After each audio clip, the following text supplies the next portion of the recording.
हर हर महादेव। दोस्तों आप सभी को आषाढ़ मास की संकष्टी चतुर्थी की ढेर सारी शुभकामनाएं।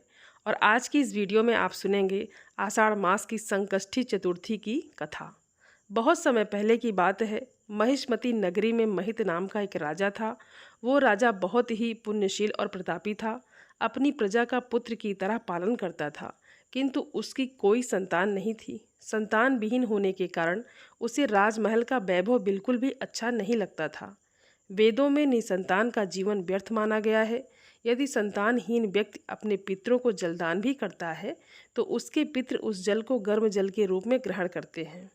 इसी ऊहापोह में राजा का बहुत समय व्यतीत हो गया। उन्होंने पुत्र की प्राप्ति के लिए बहुत से दान किए, यज्ञ किए और बहुत से धर्म के कार्य किए, पर फिर भी राजा को पुत्र की प्राप्ति नहीं हुई। जवानी ढल गई और बुढ़ापा आ गया, किंतु राजा की वंश वृद्धि ना हुई। उसके बाद राजा ने विद्वान ब्राह्मणों और प्रजाजनों से इस संदर्भ में परामर्श किया। राजा ने कहा, हे ब्राह्मणों, हे प्रजाजनों, हम तो संतानहीन रह गए, अब हमारी क्या गति होगी। मैंने तो अपने जीवन में कोई भी पाप कर्म नहीं किया। मैंने कभी अत्याचार के द्वारा धन संग्रह नहीं किया। मैंने तो सदैव ही प्रजा का पुत्र की तरह पालन किया और धर्म आचरण से पृथ्वी पर शासन किया। चोर डाकुओं को दंडित किया, इष्ट मित्रों के भोजन की व्यवस्था की, गौ और ब्राह्मणों का हित चिंतन करते हुए शिष्ट पुरुषों का आदर सत्कार किया। फिर भी अब तक मुझे संतान की प्राप्ति नहीं हुई। इसका क्या कारण हो सकता है। विद्वान ब्राह्मणों ने कहा, हे महाराज, हम लोग वैसा ही प्रयत्न करेंगे जिससे कि आपके वंश की वृद्धि हो। इस प्रकार कहकर सभी लोग युक्ति सोचने लगे। सारी प्रजा राजा के मनोरथ की सिद्धि के लिए ब्राह्मणों के साथ वन में चली गई। वन में उन लोगों को एक श्रेष्ठ मुनि के दर्शन हुए। वे मुनिराज निराहार रहकर तपस्या कर रहे थे। वे ब्रह्मा जी के समान दिखाई पड़ते थे। संपूर्ण वेद विशारद और अनेक ब्रह्मज्ञान संपन्न वे महात्मा थे। उनका नाम था लोमश ऋषि। प्रत्येक कल्पा में उनके एक एक रोम पतित होते थे, इसीलिए उनका नाम लोमश ऋषि पड़ गया। ऐसे त्रिकालदर्शी महर्षि लोमश जी के उन लोगों ने दर्शन किए। वे सभी लोग उन तेजस्वी मुनि के पास गए। उन्हें प्रणाम आदि करके सभी उनके सामने खड़े हो गए। मुनि के दर्शन से सभी लोग प्रसन्न होकर परस्पर आपस में चर्चा करने लगे कि हम लोगों के सौभाग्य से ही ऐसे दिव्य मुनि के दर्शन हमें हुए हैं। इनके उपदेश से हम सभी का मंगल होगा। ऐसा निश्चय करके उन लोगों ने मुनिराज को प्रणाम किया और बड़े विनीत भाव से कहा, हे ब्रह्म ऋषि, हम लोगों के दुख का कारण सुनिए। अपने संदेह के निवारण के लिए हम आपके पास आए हैं। हे भगवान, आप हमें कोई उपाय बताइए। तब महर्षि लोमस ने पूछा, सज्जनों, आप लोग यहाँ किस अभिप्राय से आए हैं। मुझसे आपका क्या प्रयोजन है। स्पष्ट रूप से कहिए, मैं आपके सभी संदेह का निवारण जरूर करूँगा। तब सभी प्रजाजन कहने लगे, हे मुनिवर, हम महिष्मती नगरी के निवासी हैं। हमारे राजा का नाम महिजित है। वे राजा ब्राह्मणों के रक्षक हैं, धर्मात्मा हैं, दानवीर हैं, शूरवीर और मधुरभाषी हैं। उन लोगों ने हम लोगों का पालन पोषण अपनी संतान की तरह किया है, परंतु ऐसे राजा को अभी तक भी पुत्र की प्राप्ति नहीं हुई है। हे भगवान, माता पिता तो केवल जन्मदाता होते हैं, किंतु राजा ही वास्तव में पोषक और संवर्धन होता है। उसी राजा के निमित्त हम लोग इस गहरे वन में आए हैं। हे महर्षि, आप कोई ऐसी युक्ति बताइए जिससे राजा को संतान की प्राप्ति हो, क्योंकि ऐसे गुणवान राजा को कोई पुत्र ना हो बड़े दुर्भाग्य की बात है। हम लोग परस्पर विचार विमर्श करके इस वन में आए हैं और हमारे सौभाग्य से ही आपका दर्शन हुआ है। हे मुनिवर, किस व्रत के करने से, किस दान के या पूजन के करने से, किस अनुष्ठान के करने से राजा को पुत्र की प्राप्ति होगी, कृपा करके आप हम सभी को बताइए। प्रजाजनों की बातें सुनकर महर्षि लोमस ने कहा, हे भक्तजनों, आप लोग ध्यान से सुनो। एक संकट नाशन व्रत को बता रहा हूँ। ये व्रत निसंतान को संतान देने वाला है, निर्धन को धन देने वाला है। आषाढ़ के महीने में कृष्ण चतुर्थी को गजानन गणेश की पूजा करें, व्रत करें और श्रद्धा युक्त होकर ब्राह्मणों को भोजन कराएं, उन्हें वस्त्र का दान करें। गणेश जी की कृपा से उन्हें अवश्य ही संतान की प्राप्ति होगी। लोमश ऋषि की बातें सुनकर सभी लोग उठ खड़े हुए, हाथ जोड़कर प्रणाम करने लगे। दंडवत प्रणाम करके सभी लोग अपने नगर में लौट आए। वन में घटी सभी घटनाओं को प्रजाजनों ने राजा से निवेदन किया। प्रजाजनों की बातें सुनकर राजा बहुत ही प्रसन्न हुए। आषाढ़ का महीना आने पर उन्होंने श्रद्धापूर्वक विधिवत गणेश चतुर्थी का व्रत किया, ब्राह्मणों को भोजन कराया, वस्त्र आदि का दान दिया। भगवान गणेश जी की कृपा से राजा को एक बहुत सुंदर और सुलक्ष पुत्र की प्राप्ति हुई। इस व्रत का ऐसा ही प्रभाव है, जो कोई भी व्यक्ति इस व्रत को श्रद्धापूर्वक करता है उसकी सभी मनोकामनाएं पूरी हो जाती हैं और वे सभी सांसारिक सुखों के अधिकारी होते हैं। बोलिए गजानन महाराज की जय। दोस्तों, आइए अब सुनते हैं चौथ माता की कथा। किसी गांव में एक बुढ़िया माई रहती थी। बुढ़िया माई का एक बेटा था। बुढ़िया माई बहुत गरीब थी। उनका बेटा जंगल से लकड़ी काट कर लाता और उसी को बेचकर दोनों माँ बेटा अपना गुजारा करते थे। बुढ़िया माई बड़ी ही धार्मिक प्रवृत्ति की थी। वो नियम से सभी देवी देवताओं का पूजन करती और चौथ माता का व्रत किया करती थी। बुढ़िया माई का बेटा जो लकड़ी काट कर लाता, उसमें से वो 2 लकड़ी अलग रख देती।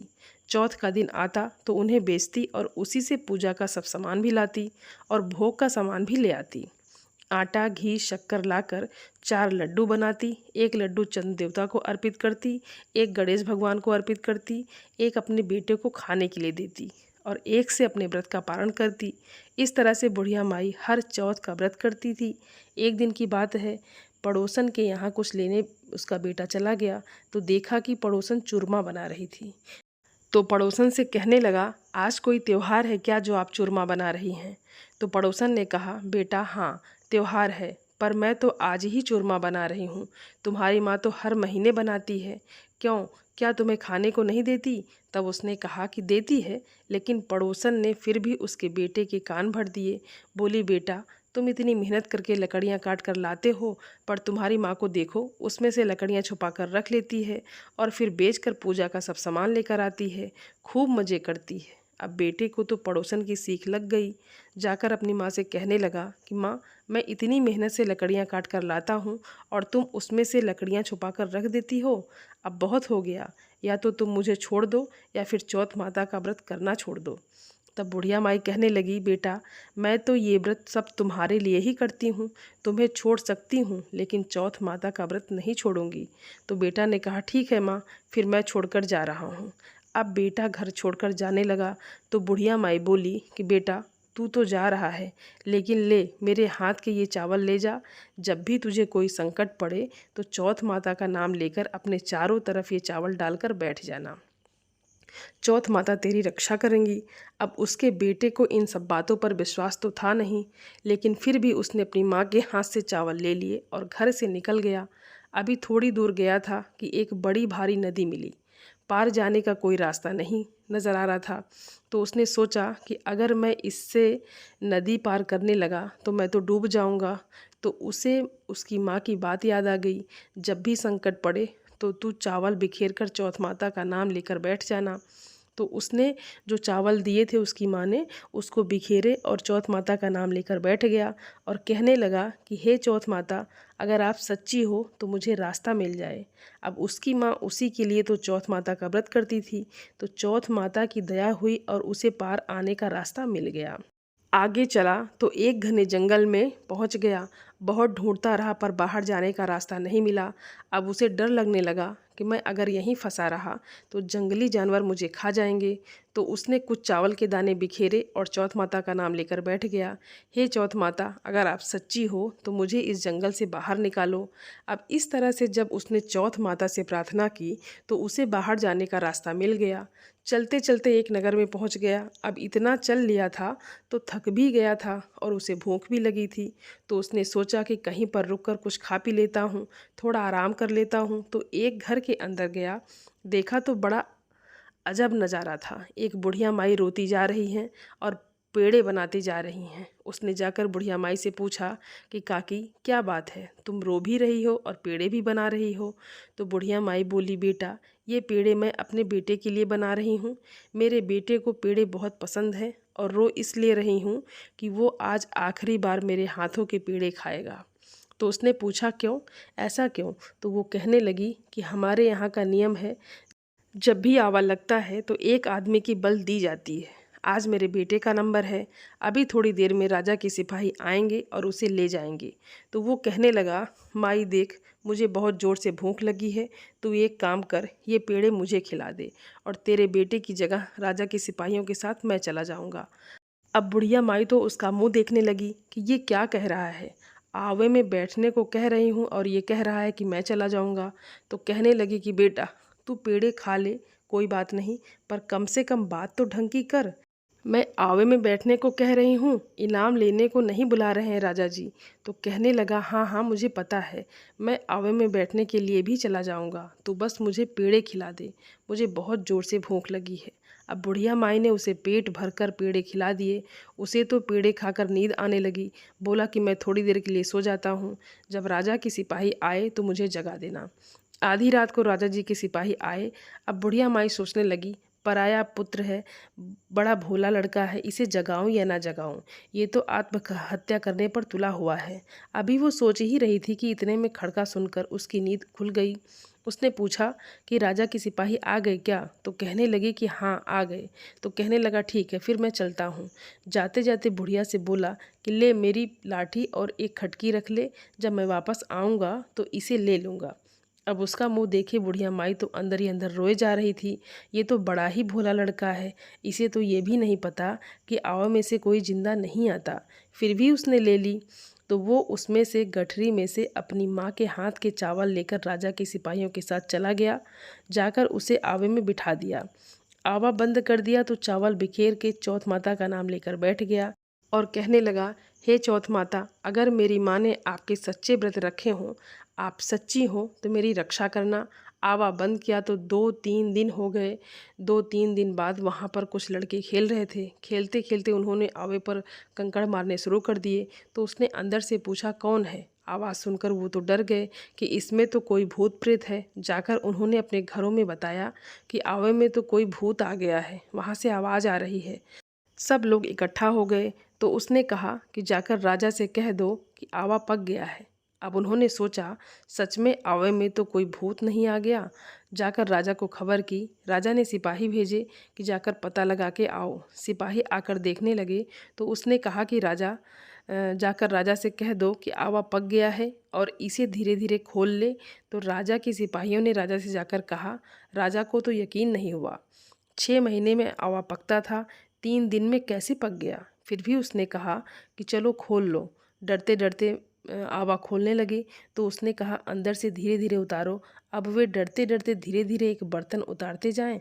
जब सारे बर्तन उतार चुके तो वो जिंदा बिल्कुल सही सलामत स्वस्थ निकल के आ गया। आवे में से तो राजा और सिपाही सभी लोग उसे देखकर डर गए कि भाई तू कौन है? आवे में से आज तक कोई जिंदा नहीं आया है, तो तू कैसे आ गया? तो वो बोला कि मेरी माँ चौथ माता के व्रत करती हैं, उन्हीं के प्रताप से मैं जिंदा बच गया। राजा कहने लगा, मैं तो नहीं मानूं, मैं तेरी परीक्षा लूँगा। अगर तू मेरी परीक्षा में खरा उतर गया तो मैं तेरी बात मान जाऊँगा कि तू सच कह रहा है, नहीं तो तुझे दंड दिया जाएगा। अब राजा ने उसे हाथ में हथकड़ी लगाकर एक घोड़े पर बिठा दिया और राजा दूसरी बार एक घोड़े पर खुद बैठ गया और बोला कि अगर तेरी चौथ माता सच्ची हैं तो तेरे हाथों की हथकड़ी खुलकर मेरे हाथों में लग जाएगी। अब उसने तो हाथ जोड़ लिए, चौथ माता से प्रार्थना करने लगा, हे चौथ माता, अगर आप सच्ची हों तो मेरी रक्षा करिए। अब चौथ माता की उस पर कृपा हुई, क्योंकि उसकी माँ तो उसी के नाम के चौथ माता के व्रत करती थी। उसे कुछ कैसे होने देती, तो उनकी कृपा हुई तो उसके हाथों की हथकड़ी खुली और राजा के हाथों में लग गई। अब राजा को तो उसकी बात पर यकीन हो गया। राजा उसे पूरे आदर के साथ अपने महल में ले गया। राजा की एक बेटी थी, उसने बड़ी धूमधाम से अपनी बेटी का विवाह उस लड़के के साथ करा दिया। अब बुढ़िया माई का बेटा राजा के महलों में रहने लगा। एक दिन की बात है, अपनी पत्नी के साथ महल की छत पर बेटा घूम रहा था। एक तरफ बिजली चमकती देखकर कहने लगा कि आज तो हमारे गांव में बिजली चमक रही है। तो राजकुमारी ने पूछा कि क्या आपका गांव भी है? वो बोला हाँ। तो वो पूछने लगी कि आपके गांव में कौन कौन रहता है? तो वो बोला, मेरी माँ रहती है। मैं अपनी माँ से नाराज़ हो गया और इसीलिए घर छोड़कर निकल गया। तो राजकुमारी कहने लगी कि मुझे तो अपने घर जाना है, मुझे तो अपनी सासू जी का आशीर्वाद लेना है। तब उसने अपने माता पिता से ये बात कही तो माता पिता उसकी मना करने लगे कि भाई तू राजकुमारी है, एक गरीब के घर में कैसे रहेगी, एक टूटी सी झोपड़ी में तू कैसे रहेगी। तो बोली मैं तो जाऊंगी। अब उसके माता पिता ने उसे विदा कर दिया, बहुत सारा धन दिया, बहुत सारे नौकर चाकर दिए, खूब बड़ी सेना दी, हाथी पर बिठाकर दोनों को विदा कर दिया और बेटा अपने नगर को चल दिया। जब नगर के पास आए तो लोगों ने पहचान लिया कि ये तो बुढ़िया माई का बेटा है। जाकर बुढ़िया माई के पास सूचना देने लगे कि तुम्हारे बेटा बहू आ रहे हैं। अब बुढ़िया माई सोचने लगी कि सब लोग मेरी हंसी उड़ाते हैं, मेरे से छेड़छाड़ करते हैं, तो आज भी हंसी उड़ा रहे हैं, इसलिए वो उनकी बातों पर ध्यान नहीं दी। तब वो पड़ोसन आई, आकर बोली कि बुढ़िया माई क्यों बैठी है, अपने बेटे बहू के स्वागत की तैयारी क्यों नहीं करती। तो वो बोली हाँ तू भी हंसी उड़ा ले, मेरा कहाँ बेटा कहाँ कोई बहू, एक बेटा था जिसे तूने सिखा भगा दिया, अब कहाँ बेटा और कहाँ की बहू। वो बोली ना मैं सच कह रही हूँ, तेरे बेटा बहू आ रहे हैं, बहुत सारा धन दौलत और नौकर चाकर और बहुत बड़ी सेना लेकर तेरा बेटा अपनी पत्नी को लेकर आ रहा है। तब बुढ़िया माई उठी, उसने बहू के स्वागत की तैयारी की। बेटा आकर अपनी माँ के पैरों में गिर गया, बोला माँ मुझे माफ़ कर दो, मैंने आप पर शक किया, तू तो सच्ची चौथ माता के व्रत करती है, चौथ माता की वजह से ही आज मैं जिंदा हूँ। तब बुढ़िया माई अपने बेटे से मिली, बहू से मिली, बहुत खुश हुई, पूरे नगर में ढिंढोरा पिटवा दिया कि सभी लोग चौथ माता का व्रत किया करो। चौथ माता की कृपा से सभी के घर में खूब धन संपत्ति हो गई। चौथ माता ने सब पर कृपा की, सभी के बच्चों की रक्षा की। हे चौथ माता, जैसे आपने बुढ़िया माई पर कृपा की, जैसे उसके बेटे की रक्षा की, ऐसे ही सभी पर अपनी कृपा बनाए रखना और सभी के बच्चों की, सभी के संतानों की रक्षा करना, सभी के घर में खूब सुख संपत्ति देना। बोलिए चौथ माता की जय, बोलिए गजानन गणेश जी भगवान की जय। दोस्तों उम्मीद करती हूँ ये वीडियो आप सभी लोगों को बहुत अच्छी लगी होगी और आप सभी सनातनी भाई बहनों से मेरा विनम्र निवेदन है, मेरे चैनल को सब्सक्राइब ज़रूर कर लें और वीडियो को लाइक और अपने फैमिली फ्रेंड के साथ शेयर ज़रूर करें। आप सभी को जय श्रीमन नारायण। धन्यवाद दोस्तों।